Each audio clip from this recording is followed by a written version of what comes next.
예수님께서 팔복의 말씀으로부터 시작을 해서 산상설교를 하셨습니다. 이게 마태복음 5장, 6장, 7장 3개 장에 걸쳐서 예수님께서 말씀해 주셨는데요. 이 예수님의 여러 개의 말씀을 마태가 기록할 때 이 말씀이 우리가 이 땅에 살아가면서 예수님께서 우리에게 남겨주신 주옥과 같은 말씀이다 라고 해서 이 예수님의 말씀을 미사여구 없이 어디서 뭐 했다 이런 얘기 없이 그냥 예수님이 하신 말씀만 아주 그냥 컴팩트하게 쫙 기록을 해 놓았습니다. 그 말씀 중에 하나가 바로 오늘 본문의 말씀입니다. 제가 예수님의 말씀을 읽을 때마다 저의 신앙생활과 저의 신앙을 다시 한번 되돌아보는데요. 여러분들도 아마 성경 말씀을 읽으시면서 여러분의 삶을 한 번쯤 되돌아보실 겁니다. 그런데 나의 신앙생활에 만약에 문제가 있다고 한다면, 그리고 우리 신앙생활에 문제가 있고 한다면, 그리고 바뀌어지지 않는 무언가 때문에 우리의 신앙생활이 쳇바퀴 돌듯이 돌고 있다면 과연 그것이 무엇 때문일까? 라고 생각을 해보았는데요. 이게 우리 가운데 참된 회개가 없어서 그런 것이 아닌가 싶습니다. 여러분, 회개라는 말은 한문으로 돌이킬 회자, 돌회자에다가 그 다음에 고칠 개자를 쓰고 있습니다. 돌이켜서 고치는 겁니다. 그런데 우리가 신앙생활을 하다 보면 회는 있습니다. 그러니까 하나님의 성경의 말씀과 예수님의 복음을 읽으면서 그래, 내가 이렇게 살면 안 되지 하면서 내 삶을 되돌아보는 회는 있는데요. 그 다음에 개로 가야 됩니다. 그러니까 고쳐야죠. 우리의 삶을 고쳐야 되는데 이게 안 고쳐지는 겁니다. 그러니 진짜 회개는 없고 어딘가 하나 부족한 절름발이 회개가 우리 가운데 있는 거죠. 성경의 말씀들은 우리에게 회개를 하라고, 우리의 삶이 이러이러한 부분을 고쳐가야 한다라고 우리에게 알려주십니다. 여러분들은 성경을 어떻게 보시는지 모르겠지만 저는 성경을 우리 인생의 길라잡이이자 안내판이고 표지판이고 경고판이라고 생각합니다. 여러분, 운전을 하시는데 안내 표지판과 경고 표지판이 있죠. 안내 표지판은 뭐냐면 우회전을 하면 철원, 좌회전을 하면 포천입니다 라고 분명히 화살표로 표시가 되어 있는데 우리가 이거 안내 표지판 안 보고 우회전하지 않고 좌회전하면 우리 평생 집에 갈 수 없습니다. 반대로 갈 수밖에 없어요.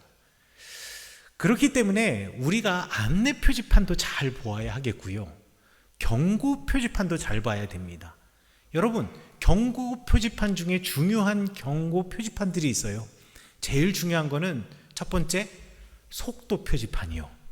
여기는 학교 앞이기 때문에 30km로 달려라. 여기는 도시 안에 동네이기 때문에 50km로 달려라. 여기는 조금 외곽이니까 나가서 60이나 70으로 달려도 된다. 여기는 고속도로이기 때문에 오히려 50km 이하는 안 되고 100km까지 달릴 수 있다. 내지는 110km까지 달릴 수 있다. 이렇게 써놨는데요. 우리가 그 경고 표지판 보지 않고 지금 학교 앞 30km 달려야 되는 도로에서 100km로 달려간다고 생각해 보십시오. 이건 진짜 끔찍한 일이 벌어질 겁니다. 경고 표지판을 잘 봐야 됩니다. 또 어떤 경고 표지판이 있나요? 제가 정말 싫어하는 경고 표지판이 있습니다. 그게 뭐냐면 과속 방지턱 표지판입니다. 과속 방지턱 지나갈 때마다 차가 꿀렁하는 그 느낌이 그냥 별로 좋지 않아요.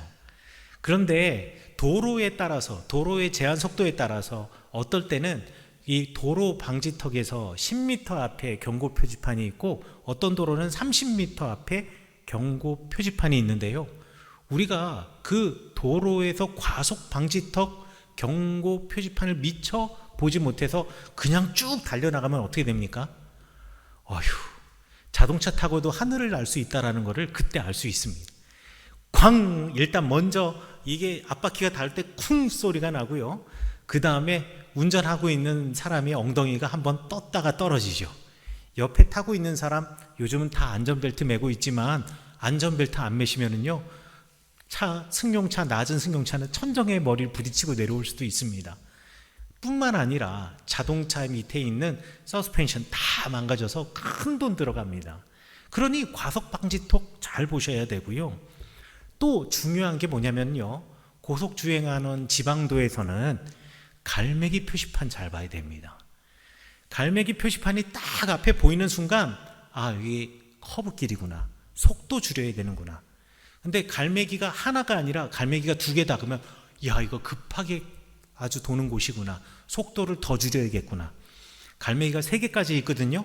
3개짜리 갈매기가 있다 그러면, 야, 이거는 뭐 거의 서다시피 유턴처럼 돌아가는 도로구나 생각하고 속도를 확 줄이지 않으면 어떻게 되나요? 그냥 튕겨져 나가서 큰 사고 나고 사망사고까지 일어날 수 있습니다. 차로 감소 표지판 안 보고 내가 지금 좁아들은 차선에서 앞을 향해서 막 달려나가면 어떻게 될까요? 나중에 갑작스럽게 앞에 차로가 감소되는 것 피하려고 무리하게 끼어들게 하다가 또 사고 날 수 있습니다. 그래서 성경의 이야기는요, 위인전이 아니라 우리에게 있어서 안내판이자 경고판과 같다라는 겁니다. 우리의 인생의 길 어떻게 가야 하는지 알려주는 것이 성경 말씀인데, 오늘 성경 말씀은 예수님께서 우리에게 가르쳐 주시고 하나님께서 우리에게 명령하신 경고 표지판, 비판하지 말라라는 경고 표지판입니다. 예수 그리스도의 십자가로 거듭난 사람들, 우리 성운교회 성도님들, 여러분들과 제가 우리의 인생의 길을 달려갈 때 반드시 보아야 할 경고 표지판이 있는데, 그것이 무엇이냐? 비판하지 말라라는 것이요. 여러분, 비판처럼 재밌는 게 없습니다. 누군가 비판하고 비평하고 요 이야기는요, 밤새도록 해도 재밌습니다. 그리고요, 해도 끝이 없습니다. 그리고 누구 하나 비판을 하면은요, 주변에서 본물 터지듯이 막 터져 나와가지고 그 이야기가 꼬리를 뭅니다. 그런데 우리가 왜 비판을 하는 겁니까? 우리가 다른 사람을 왜 비평하고 그를 비난하는 겁니까? 성경에는요, 누군가를 비판하는데 그 사람의 2가지 마음의 상태가 있기 때문에 누군가를 비판한다라고 이야기를 합니다. 첫 번째는 뭐냐면요, 그 사람의 마음이 완고하기 때문에. 성경은 표현이 되게 멋져요. 완고하다 이러면은 되게 멋져 보이지만 쉽게 말씀드려서 고집이 세서 그렇다라는 겁니다. 자기 고집이 분명하고 센 사람은요, 돌처럼 딱딱한 마음을 가질 수밖에 없습니다. 그래서 완고하다라는 표현이 구약성경 히브리에 여러 가지 표현이 있는데, 그 중에 어떤 표현이 있냐? 레브소렐, 돌처럼 딱딱한 마음이라는 표현이 완고한 마음이라고 하는 히브리식 표현입니다. 이 말을 누가 사용했냐면 호세아 선지자가 사용했거든요. 이 호세아 선지자가 이스라엘 백성들을 향해서 무엇이라고 얘기했느냐? 야, 너희들은 바산의 암소 같아 라고 먼저 한번 칭찬해 줍니다. 바산의 암소라는 말은 무슨 뜻이냐면, 이 바산이라고 하는 지역이 요즘 이스라엘이 헤즈볼라랑 전쟁하고 있는 골란고원을 가리키는 말입니다. 그런데 이 골란고원이 있는 이 바산이라고 하는 지역은요, 주변 지역과 완전히 달라요. 이 바산 골란고원을 기준으로 해서 요르단이라고 하는 나라도 있고, 이스라엘도 있고, 시리아도 있고, 레바논도 있습니다. 그리고요, 그 시리아를 넘어가면 바로 가까이에는 이라크도 있습니다. 이라크, 레바논, 시리아, 요르단 다 광야이거든요. 뜨거운 모래사막도 있고요, 돌밭 광야도 있는데, 바산이라고 하는 곳, 골란이라고 하는 곳은요, 우리나라 제주도 같은 곳이에요. 그래서 돌들도 화산암들로 되어 있고요, 그리고 거기에 물도 많고요, 그리고 거기에 풀도 많고요, 사계절이 있고요, 겨울에 눈 내리고요, 비 내리고요, 정말 살기 좋은 곳입니다. 야, 낙원이 있다면 여기가 아닌가 싶은 곳이 이 바산입니다. 이 바산의 암소라는 말은 그러니까 무슨 뜻일까요? 아주 풍요로운 초장에서 유유자적 풀을 뜯고 있는 살지고 기름진 소를 바산의 소, 그리고 그것도 암소, 새끼를 낳고 풍요로운 암소와 같은 그 백성이 이스라엘 백성인데 이 바산의 암소가 완고한 암소라는 거예요. 완고한 암소니까 어떻게 되냐? 이게 주인이 풀 있는 곳으로, 물 있는 곳으로 끌고 가려고 그러는데 안 가려고 버팅기는 겁니다. 여러분들 애완견 있으신 분들은 다 이해하실 텐데요. 처음에 애완견 요만한 거 집에 데리고 왔다가 이제 얘 데리고 바깥으로 나갈 때 되면 처음으로 목줄을 하거든요. 처음에 목줄할 때 강아지들이 진짜 싫어합니다. 그리고 목줄, 요 조그만 애한테 요만한 목줄 하고 난 다음에 그렇게 얘를 딱 내려다 놓고 줄을 잡고 야 우리 걷자 나가자 하고서는 이게 나가면 얘가 나갈 것 같죠? 절대 안 나갑니다. 일단 처음 채워진 이 목줄 때문에 불편하고 두렵고 이래서요 바짝 아주 그냥 땅바닥에 그냥 착 엎드려서 절대로 꼼짝 움직이지도 않습니다. 그래서 억지로 데려가자 그러면은 끌면은요 여기 목줄 한 상태에서 이 상태에서 방바닥에 이렇게 끌려옵니다. 그것도 귀엽긴 해요. 하지만 완고한 암소라는 말이 그런 뜻입니다. 이게 강아지는 안 돼, 이렇게 바짝 깔고 있으면 주인이 훅 들어가지고 안고 갈 수 있지만 이 큰 암소를 어떻게 들고 갈 수 있을까요? 그 끌고 가는데 안 끌고 가면 그거 못 데리고 가는 겁니다.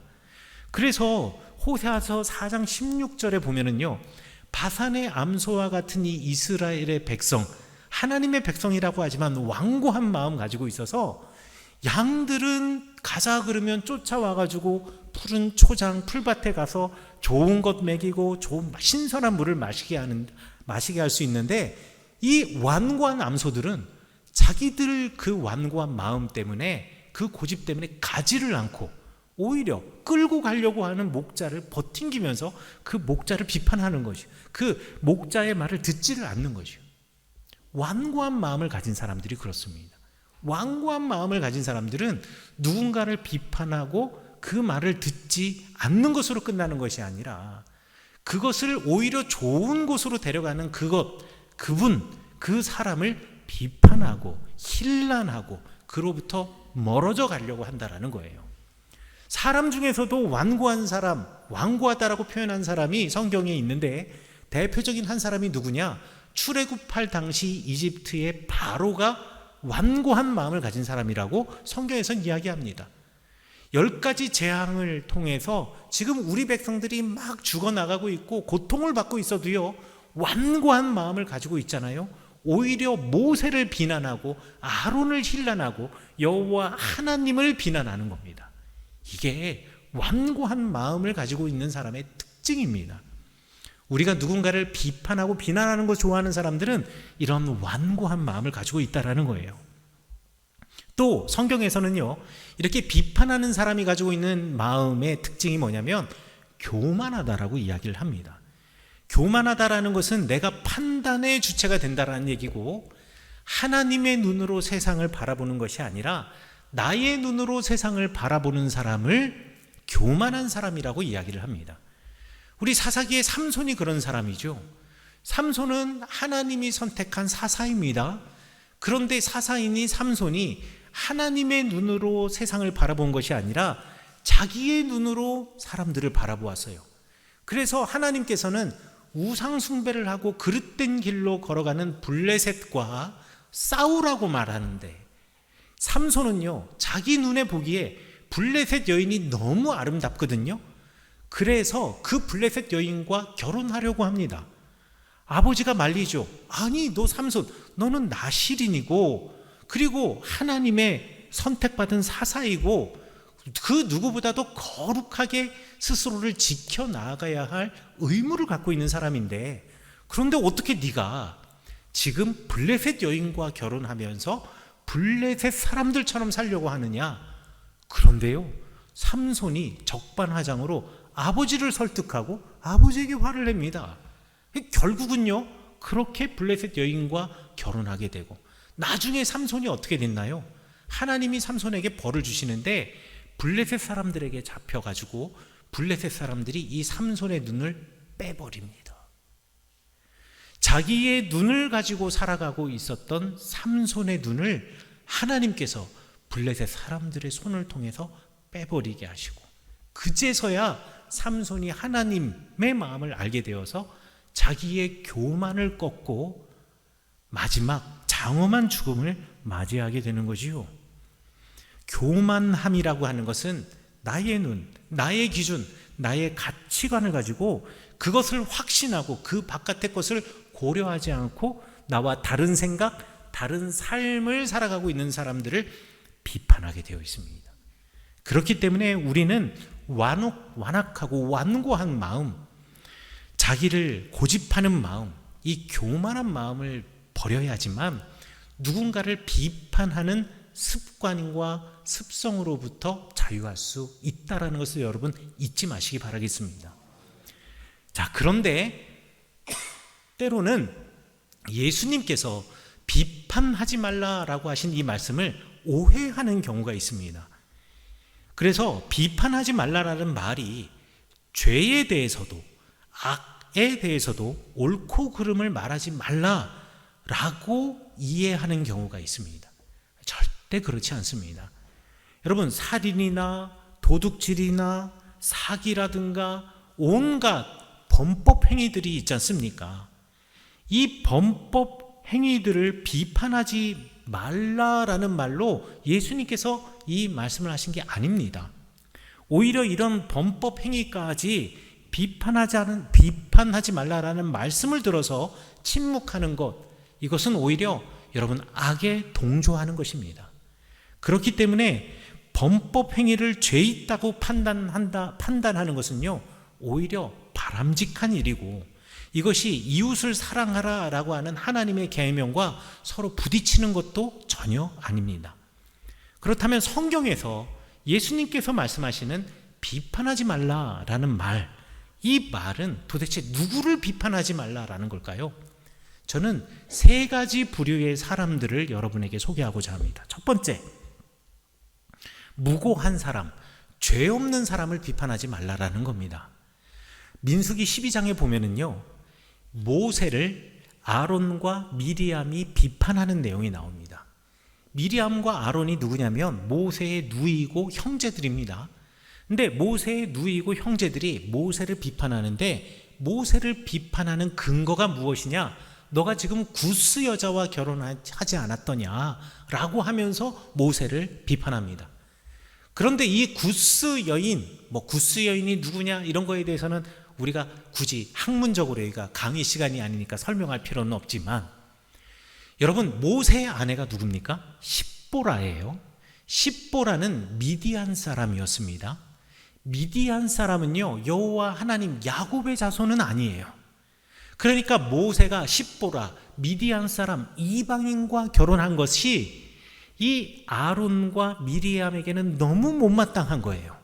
그래서 모세를 비난하는 겁니다. 너 이 십보라 아름답다고 이방 여인과 결혼한 거, 이거는 옳지 않은 일이야 라고 이야기를 합니다. 그런데 그것이 자기들 눈에 옳지 않은 거지 하나님의 마음도 그럴까요? 그렇지 않습니다. 지금 이 미리암과 그 다음에 아론에게는요, 자기만의 하나님의 백성의 정의를 가지고 있어요. 자기 눈만의 그 가치관을 가지고 있고 기준을 가지고 있어요. 그런데 하나님의 공동체는요, 인종이나 성별이나 나이나 교육이나 학력이나 지위, 고하를 막론하고 여호와 하나님을 나의 인생의 주인으로 삼는 모든 이들이 전부 다 하나님의 백성이 되는 것이고요, 그가 이방인일지라도 야곱의 자손 이스라엘이 되는 것입니다. 이게 하나님의 뜻이고 마음입니다. 그래서 출애굽할 때 야곱의 12아들들의 자손만 출애굽한 것이 아니라 온갖 다른 민족들도 함께 출애굽을 했습니다. 그들이 왜 출애굽을 함께 했을까요? 그들에게 있어서 참 하나님은 여호와 하나님밖에 없었기 때문에 모세가 10가지 재앙, 하나님의 말씀을 선포할 때 그 말씀을 그대로 지켜나가고 하나님의 말씀 모세의 말에 순종하여서 함께 출애굽한 거죠. 그러니까 그들이 진짜 하나님의 백성인 겁니다. 그런데 미리암과 아론은 자기들이 가지고 있는 이방인의 개념을 가지고 지금 모세의 아내 십보라에게, 야, 십보라는 미디안 여인이고 십보라의 아버지가 누구냐? 이드로 아니냐? 이드로는 또 누구냐? 미디안의 제사장 아니었느냐? 우상을 섬기던 사람 아니었느냐? 비록 모세 너 때문에 그가 우상 숭배를 이제 그만두고 여호와 하나님을 섬기게 되었으나 그의 과거를 봐라. 어떻게 그런 여인과 네가 결혼할 수 있느냐? 지금 비난하고 있는 겁니다. 그런데 그렇게 따지면은요, 자기들이 조상이라고 말하는 아브라함, 이 아브라함은 어디 사람인지 아시나요? 오늘날로 따지면 이라크 사람입니다. 이라크 사람인 이 아브라함을 불러서 가나안 땅으로 이주시키시고 그 가나안 땅을 유산으로 주시고 그 아브라함을 불러서 민족의 아버지가 되게 하였습니다. 아브라함은 과거에 우상 숭배 안 했나요? 아니요, 했습니다. 이라크 땅에 살 때, 그 메소포타미아 지방에 살 때, 갈대아 우르에 살 때요, 갈대아 우르가 신전들이 있던 신전 도시였습니다. 아브라함도요, 하나님, 여호와 하나님을 만나기 전에 수많은 잡신들을 섬겼던 사람이었습니다. 그러나 여호와 하나님을 만나고 나서 인생이 바뀌어지고 이스라엘이 되었던 거지요. 그런데 왜 십보라는 안 되고 왜 이드로는 안 되냐란 말입니까? 그러니 지금 아론과 미리암은 자기들의 기준으로 무고한 사람, 죄 없는 사람을 비판하고 있는 겁니다. 성경에서 우리 예수님이 말하는 비판하지 말라라고 하는 첫 번째 대상은 무엇이냐? 바로 무고한 사람, 죄 없는 사람을 너의 기준으로 비판하지 말라라는 말씀입니다. 여러분, 여러분의 기준으로 한 사람의 생명을 죽이는 일을 하지 마시기 바라겠습니다. 여러분의 기준으로 하나님의 마음을 뛰어넘는 일을 하지 마시기 바라겠습니다. 그래서 무고한 사람, 죄 없는 사람을 비판하지 않으시기를 간절히 축원합니다. 두 번째는 정도 이상의 정죄를 하지 말라라고 예수님께서 말씀하시는 겁니다. 어떤 정도 이상의 정죄라는 게 무엇이냐면 어떤 사람이 지은 죄에 대해서 그 죄의 정도의 이상의 비판을 그 사람에게 가하는 겁니다. 아니, 그가 이것이 죄라는 것을 알게 되었고 또 죄라는 것이 드러나서 그가 그 죄에 대한 대가를 치루었다면, 그리고 그가 이게 잘못되었다라는 것을 인정하고 이제 다시 태어나기를 바란다면 주변에 있는 우리가 해야 할 일은 무엇인가요? 그가 다시 일어날 수 있도록 격려해주고 용기를 북돋아 주어야 하는 것이 우리가 해야 할 일입니다. 그런데 우리는요, 누군가가 한번 어떤 잘못을 하고 나잖아요.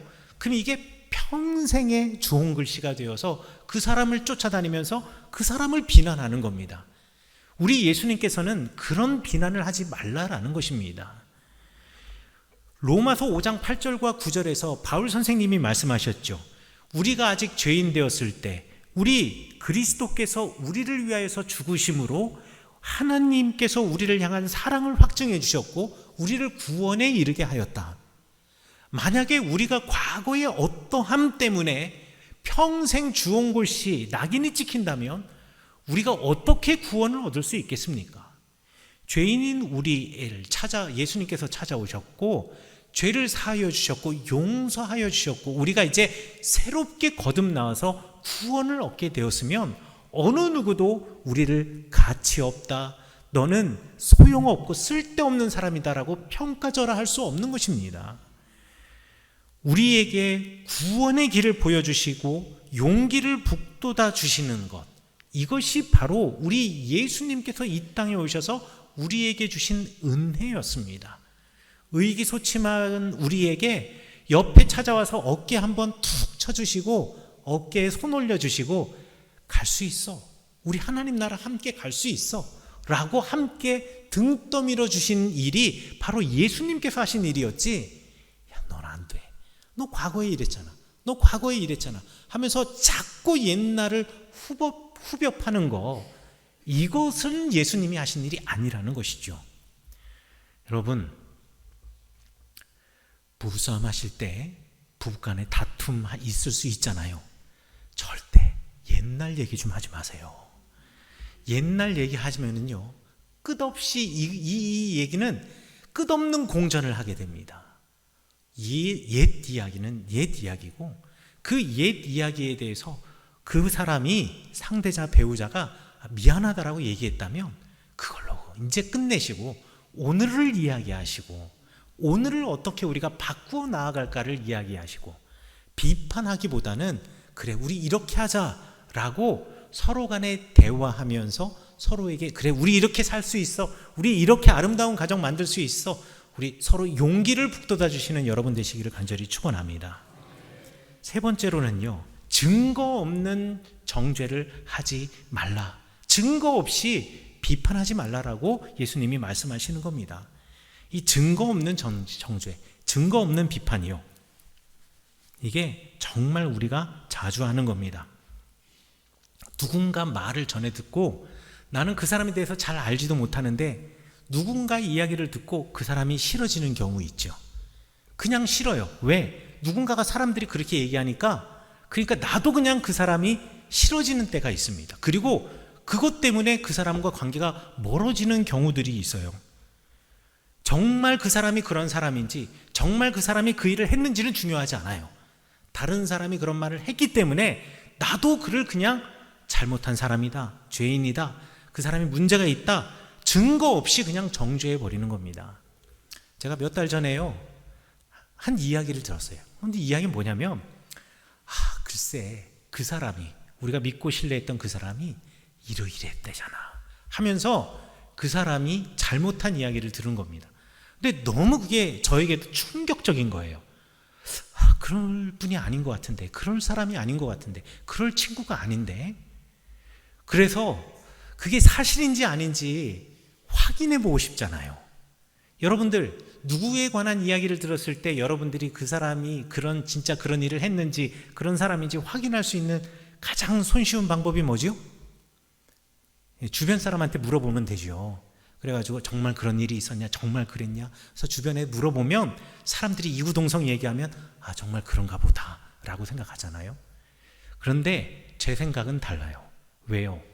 아니 정말 그런 일을 했는지, 그런 일이 있었는지, 그 말을 했는지는 본인이 제일 잘 알잖아요.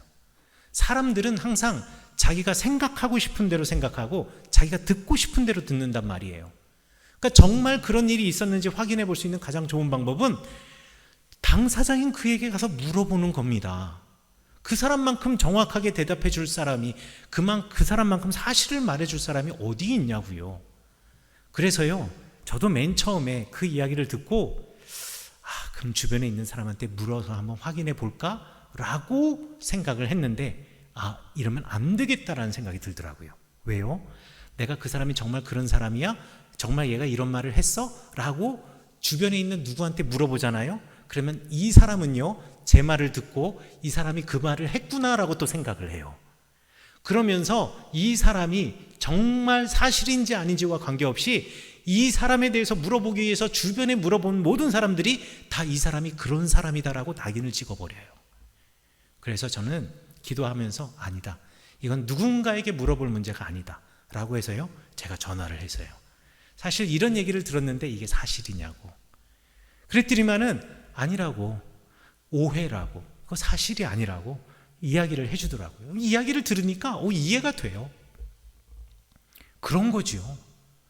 직접 물어보면 모든 문제가 해결될 일인데, 그런데 왜 직접 물어보지 않고 주변을 둘러가면서 증거도 없이, 그리고 확실한 확신도 없이, 물증도 없이 사람들의 이야기만을 듣고 그 사람이 그런 사람이라고 우리가 낙인을 찍냐 말입니다. 이렇게 말하면 이렇게 대답할 사람들이 있을 겁니다. 그런데 그 좋은 얘기도 아니고 좋지 않은 얘기인데 어떻게 그걸 직접 물어봐요? 여러분 그렇게 생각하시죠? 제가 대답해 드리겠습니다. 그것도 직접 물어보지 못하는 관계면 여러분 그 사람이랑 친한 것도 아니에요. 그러니까 관심 끄세요. 알려고 하지 마시고 판단하지 마시라고요. 그런 것도 직접 물어보지도 못할 관계인데 뭐 자꾸 사람들 얘기를 들으세요. 내가 그 사람과 진짜 친구이고 우리 공동체의 가족이고, 그리고 내가 정말 사랑하는 사람이라고 한다면 궁금하고 내지는 어떤 이야기를 들었으면 물어보시고, 그리고 그 말에 대해서 신뢰하시고 믿어주시는 것이 우리가 해야 할 일이에요. 그 다음은 우리 주님이 하시는 거예요. 증거 없이 누군가를 정죄하는 것, 이것이 바로 예수님께서 말씀하시는 그 비판하지 말라라는 그 명령을 어기는 것이라는 것을 여러분 기억하시기 바라겠습니다. 여러분, 예수님께서 이렇게 말씀하셨어요. 비판을 받지 아니하려거든 비판하지 말라. 너희가 비판하는 그 비판으로 너희가 비판을 당할 것이고, 너희가 헤아리는 그 헤아림으로 너희들이 헤아림을 당할 것이다. 헤아림을 받을 것이다. 누군가를 향한 비판은요, 관역을 향해 날아가는 화살 같지 않습니다. 누군가를 하는 비판은 화살처럼 가서 그냥 꽂히는 것이 아니라 꼭 기억하셔야 됩니다. 다시 돌아오는 부메랑입니다. 반드시 여러분에게로 돌아옵니다. 그렇기 때문에 비판하려고 하지 마십시오. 예수님께서 이렇게 말씀하셨습니다. 어찌하여 형제의 눈 속에 있는 티는 보고 내 눈 속에 있는 들보는 깨닫지 못하느냐.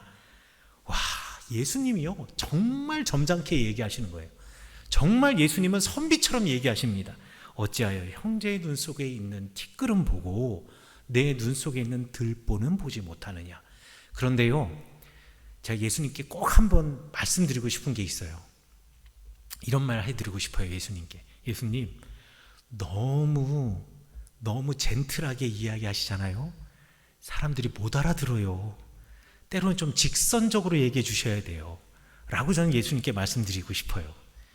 어찌하여 내 형제의 눈 속에 있는 티는 보고 내 눈 속에 있는 들보는 깨닫지 못하느냐. 제가 여러분들이 쉽게 이해할 수 있도록 한 문장으로 여러분의 언어로 정리해 드리겠습니다. 이 말이 무슨 뜻이냐? 너나 잘해라 라는 뜻입니다. 누군가 비판하지 말고 너나 잘해라. 다른 사람의 눈에 묻어있는 눈곱 떼줄 생각하지 말고 너 세수 안 하고 나와서 몸에서 나오는 쾌쾌한 냄새나 잘 관리를 해라. 누군가 눈에 있는 티끌 갖다 뭐라 그러지 말고 내 눈 속에 있는 들보를 먼저 봐라. 너나 잘해라. 사랑하는 제가 이 말로 아멘을 듣기는 처음입니다. 사랑하는 성은교회 성도 여러분, 예수님께서 우리에게 비판하지 말라라고 말씀하신 이유가 뭐겠습니까? 우리가 늘 비판하는 사람들이기 때문에 그렇습니다. 무고한 사람을 비판하기도 합니다. 알지도 못하고 비판합니다. 소문만 듣고 흉을 보기도 합니다. 또는 정도 이상으로 그를 비판하고 정도 이상으로 그를 정죄하기도 합니다. 그러나 그러한 우리마저 받아주셨던 예수님을 기억하신다면, 하나님을 기억하신다면 우리의 말은 누구를 비판하는 말보다는 생명을 살리는 말이 되어야 하겠습니다. 생명을 살리는 우리의 삶이 되어야 하겠습니다. 그 생명을 살리는 자리, 그 거룩한 말을 하시는 여러분 되시기를 간절히 축원합니다.